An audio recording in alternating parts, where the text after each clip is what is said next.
Mesdames, Messieurs, bonsoir et merci de votre fidélité à la RTB. Bienvenue à cet écrit, le magazine consacré aux livres sur la RTB. Ce soir, je reçois le capitaine de gendarmerie Daouda Deraye qui vient nous présenter son roman « Rêve brisé » publié aux éditions Cepodiv en 2018.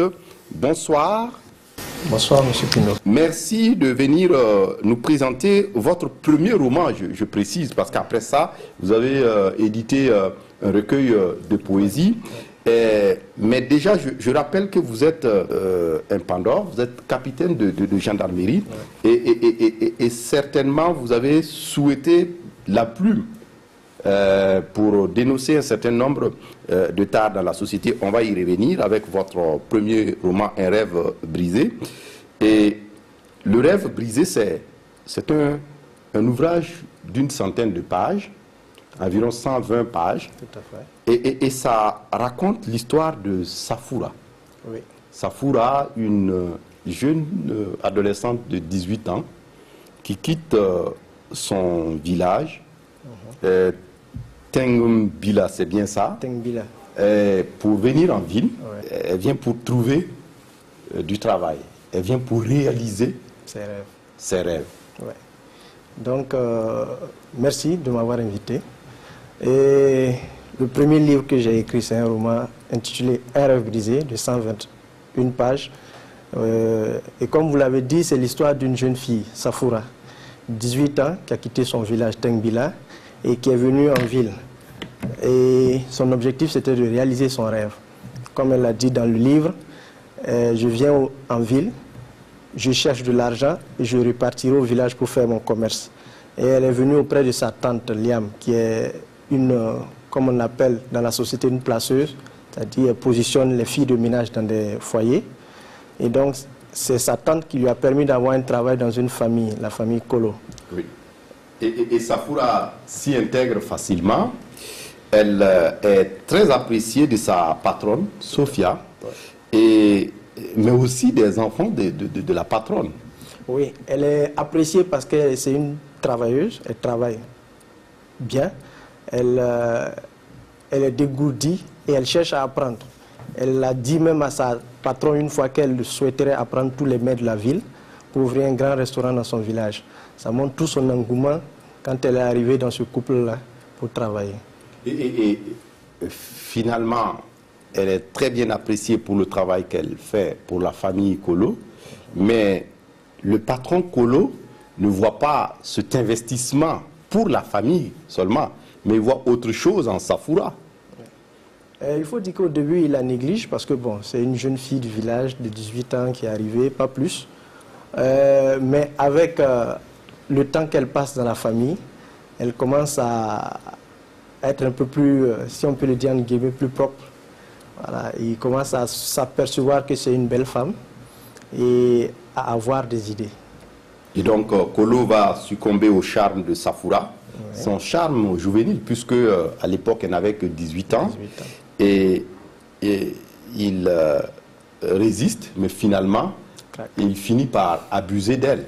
Oui, malheureusement, il a abusé d'elle plusieurs fois, bien qu'il ait résisté aussi plusieurs fois, parce qu'en tant qu'homme responsable, respecté de la société, il n'avait pas à faire ça. C'est ce qu'il se disait. Mais il avait ce vice qu'il n'a pas pu peut-être surmonter et il a abusé d'elle à maintes reprises. Donc il a pris goût, Kolo a pris goût dans cet abus de la personne de Safoura et tout va basculer puisque Safoura va s'enfuir de la maison parce qu'elle n'en pouvait plus et elle se retrouve dans la rue, ou peut-être quelque part sans savoir où aller et que faire. Oui, il y a le basculement dans le livre. Bon, je laisse ceux qui ont lu le livre savent de quoi je parle. Il y a eu le basculement et Safoura s'est enfuie de la maison. Ne connaissant pas la ville parce qu'elle n'était pas citadine, elle s'est retrouvée dans un milieu de mauvaise réputation. Voilà, elle s'est retrouvée dans le milieu de la prostitution. Et il y a une certaine Frida qu'elle a retrouvée dans ce milieu, une prostituée qui l'accepte sous son toit. Et comme quoi, souvent, c'est les petites gens, c'est les gens parfois auxquels on n'a on n'y prête pas d'attention, elles sont si solidaires parfois entre elles. Tout à fait. Frida ne la connaissait pas. C'est une prostituée qui faisait son travail et qui a remarqué que Safoura n'était pas du milieu le jour qu'elle l'a vue. Elle l'a pris en pitié. Elle l'a amené chez elle pour qu'elle puisse dormir. Et une amitié est née entre les deux femmes. Frida aussi qui a une histoire assez dramatique également. Et leurs sentiers tragiques vont se rencontrer et va naître un lien fort et que vous racontez formidablement dans le livre, surtout la solidarité dont j'ai évoqué ici. Et Daouda Dera, on l'a vu, vous vous saisissez de la plume pour raconter les tares, les maux qui minent notre société. On va peut-être même se poser la question de savoir certainement d'où vous est venue cette passion, pour ne pas dire cette haine de s'attaquer aux maux de la société. Parce que dans le rêve brisé, il n'y a pas que seulement le thème du viol qu'on a évoqué avec Kolo, mais il y a bien d'autres thèmes qu'on va y revenir au cours de cette émission.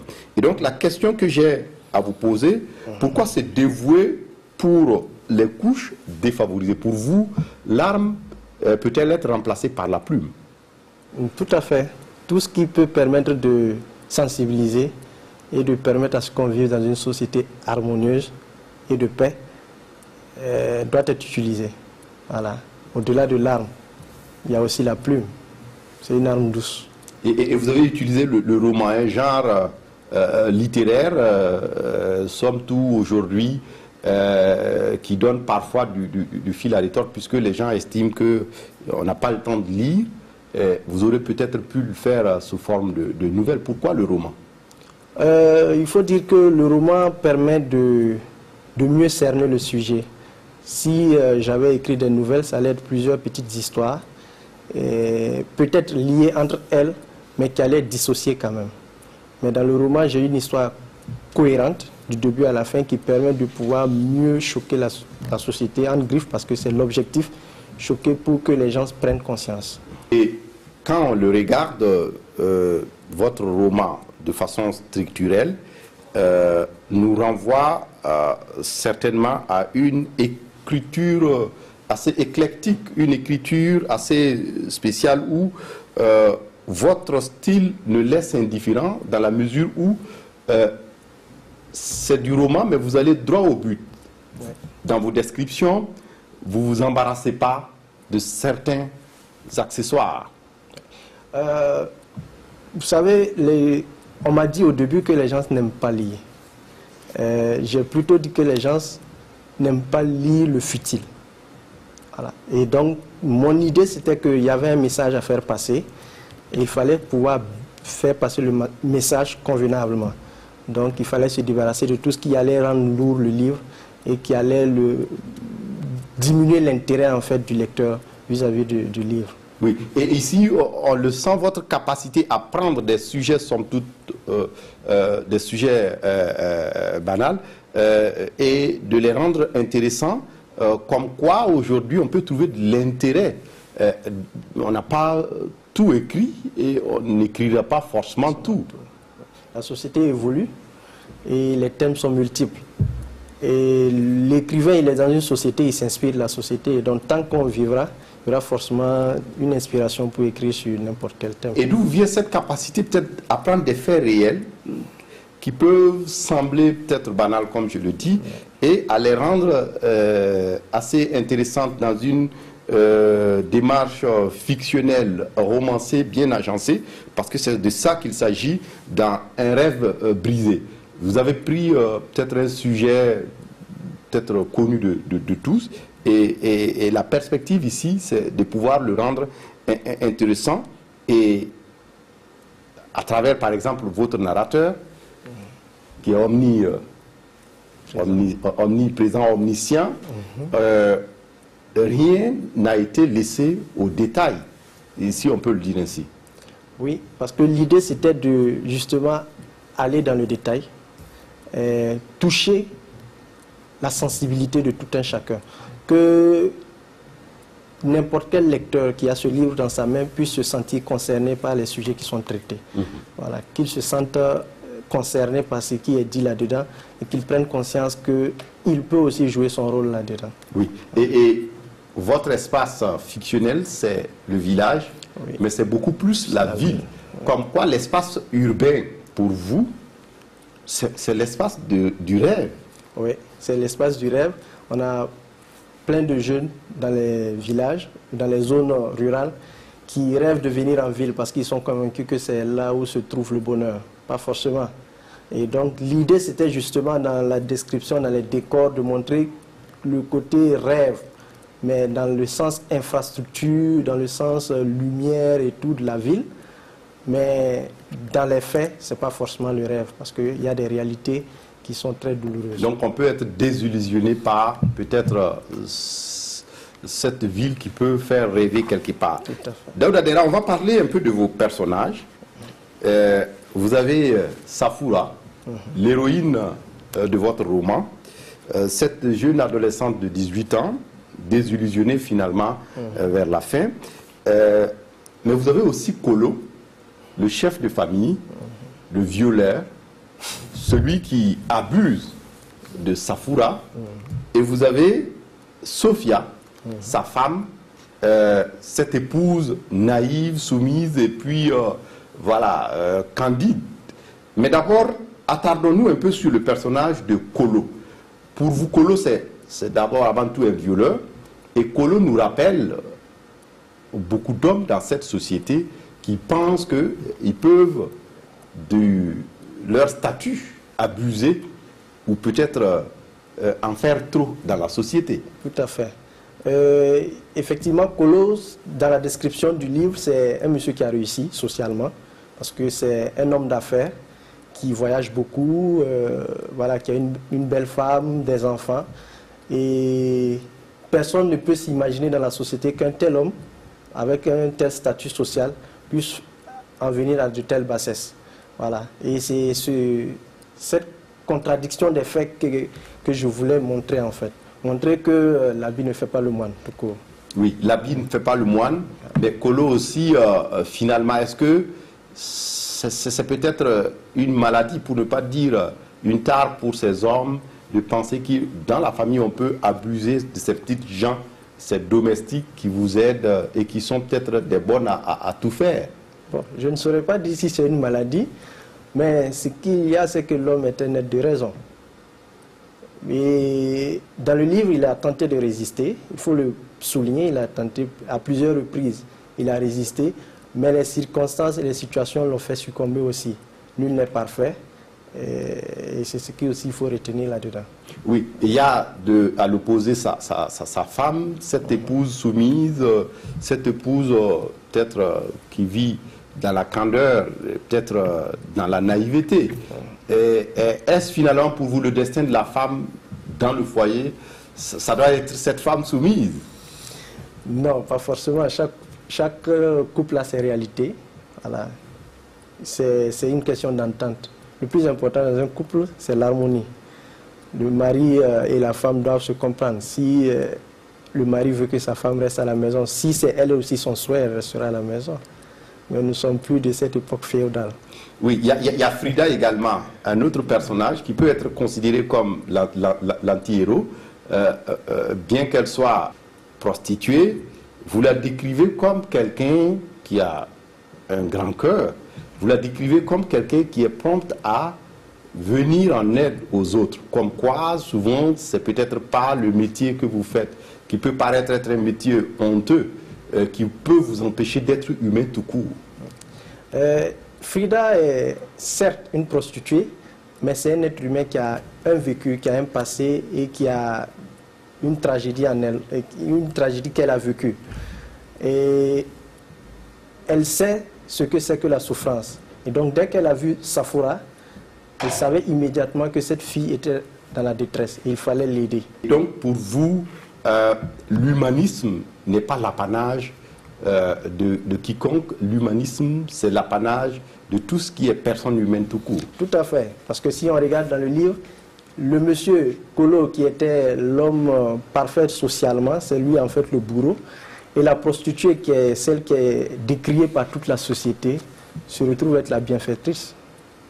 Oui, mais ce qui intrigue Daouda Dera dans votre écriture romanesque, c'est un peu la fin que vous accordez à Safoura, après avoir accouché, puisqu'elle est tombée enceinte des viols répétés de Kolo. Et donc, après avoir accouché, elle meurt. D'abord, est-ce que le destin auquel elle était promue, venir en ville pour se réaliser et finir par la prostitution, est-ce qu'il ne... ça n'aurait pas pu être autre? Si. De toute façon, il y a eu une multitude d'inspirations possibles dans l'histoire. Mais mon objectif en écrivant, c'était toujours de marquer. Et je pense que je l'ai atteint parce que toutes les personnes qui ont lu le livre ont été marquées par le fait que le destin de Safoura a été trop tragique. Parce qu'il n'y a pas eu de bonheur en fait pour elle. Dès l'instant qu'elle a décidé de venir en ville pour son rêve, ce rêve n'a jamais pu se réaliser. Oui, mais en échangeant avec certaines lectrices de votre roman Un rêve brisé, elles se sont pourfendues en critique, elles ne sont pas contentes de vous, parce qu'elles estimaient que, pour une première fois, on aurait pu réserver un destin moins triste que ce que Safoura a vécu. D'autant plus que, dans sa vie de prostituée, Safoura a rencontré un avocat qui lui a donné sa carte de visite. On aurait pu, dans le reste de l'histoire, peut-être exploiter cette partie, comme quoi peut-être cette carte de visite devait lui ouvrir d'autres portes qui n'est pas forcément le destin de prostituée auquel elle est tombée malgré elle. Bon, l'idée ici, c'était surtout d'être le plus réaliste possible. Ça aurait pu finir joliment, mais je me dis que ce n'est pas forcément la réalité de notre vie actuelle. Voilà, parce que la vie actuelle n'est pas toujours facile. Il faut qu'on l'accepte ainsi. Et votre roman nous rappelle les phrases de Bento Dabadou Koné, où on a l'émotionnel, on a pas seulement le sensationnel, mais l'émotif parfois prend le pas sur tout autre sentiment qu'on peut avoir à la lecture de votre roman. Vous l'avez dit, peut-être c'est voulu, mais peut-être que pour les milliers de femmes qui vous ont lu et qui vont vous lire, vous aurez pu peut-être faire l'économie d'en faire autrement. Oui, mais bon, je ne sais pas quoi dire, parce que c'est l'inspiration qui agit. Parce que je n'ai pas vu une lectrice qui est d'accord avec vous sur la fin de votre livre. Je n'en ai pas rencontré. Même des lecteurs, en fait. Même des lecteurs ne sont pas d'accord. En fait, la majeure partie des critiques, pas sur la forme du livre, mais sur le fond du livre, c'est surtout sur la fin tragique de Safoura. Parce que tout le monde, tout au long de la lecture, elle est comme cette petite sœur du quartier que tu vois souffrir et que tu as envie d'aider. Pour peu que tu aies de l'humanisme en toi, quand tu lis le livre, tout ce qu'elle traverse, tu te dis, ah, ça peut être la petite sœur du quartier qui souffre comme ça et que j'ai envie d'aider. Et quand tu lis et qu'à la fin, tu vois que tu ne peux pas l'aider. Oui, parce que c'est un livre, mais l'écrivain non plus ne l'a pas aidé à s'en sortir.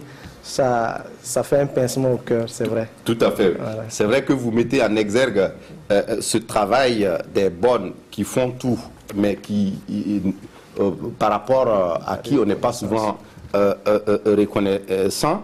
Mais vous aurez pu peut-être traiter d'un autre thème. Mais pourquoi franchement ce thème lié au bon? Est-ce que c'est l'observation de la réalité qui vous a amené à ça, ou simplement c'est des histoires qu'on vous a racontées et vous avez voulu les capitaliser pour en faire ce qu'on a connu dans le roman? Non, il faut dire que c'est l'observation de la société. Parce que de nos jours, il y a beaucoup de ménages qui ont des filles, des aides ménagères, qui font le travail à la maison, qui sont les premières à se lever, les dernières à se coucher, qui font pratiquement tout, et qui deviennent comme le fauteuil dans le salon, en fait. On ne prête même plus attention à sa présence parce que, bon, voilà. elle est là pour ça et un point c'est tout. Et là, c'était pour rappeler que c'est des personnes qui vivent auprès de nous et qui ont aussi des histoires en fait. Et quand on regarde Safoura, c'est pas de son plein gré qu'elle est venue en ville, c'est parce qu'elle vivait avec sa mère qui est veuve, c'est parce que son petit frère ne pouvait plus aller à l'école.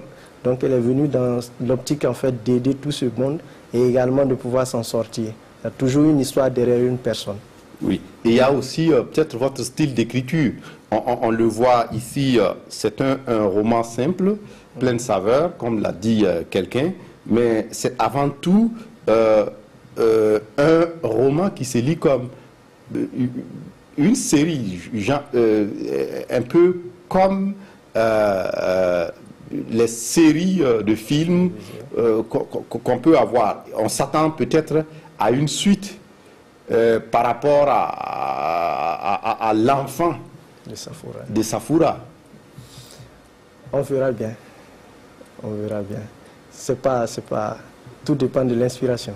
Oui, et sans oublier également que, comme je l'ai dit tantôt, votre écriture est dépouillée de ce qu'on appelle les récits ennuyants qui vous font dormir comme somnifères, comme l'a dit un critique littéraire que je ne citerai pas.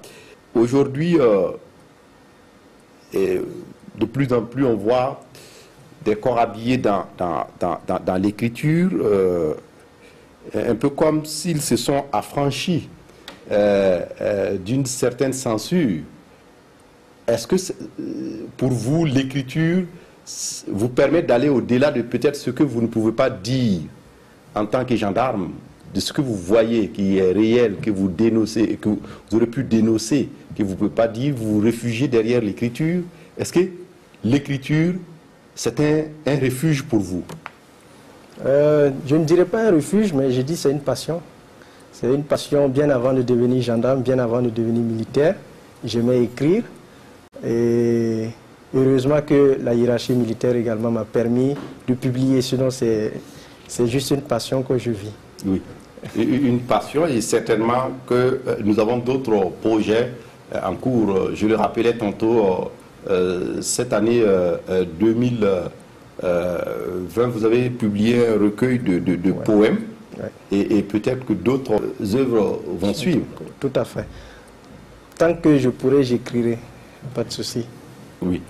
Et le livre, où est-ce qu'on peut le trouver à Ouaga? Le livre, il est disponible auprès de l'auteur et auprès également de la maison d'édition. Auprès de l'auteur, vous pouvez rentrer en contact avec moi via ma page Facebook. C'est simple, tapez seulement mon nom. Daouda Dera. Daouda Dera. Et également, via la maison d'édition, il y a également certains points de vente. Il y a les librairies, les grandes librairies de la place. Je ne sais pas si je peux les citer. Voilà, Jeunesse d'Afrique, c'est que c'est disponible là-bas. Et à l'alimentation La Surface. Ok.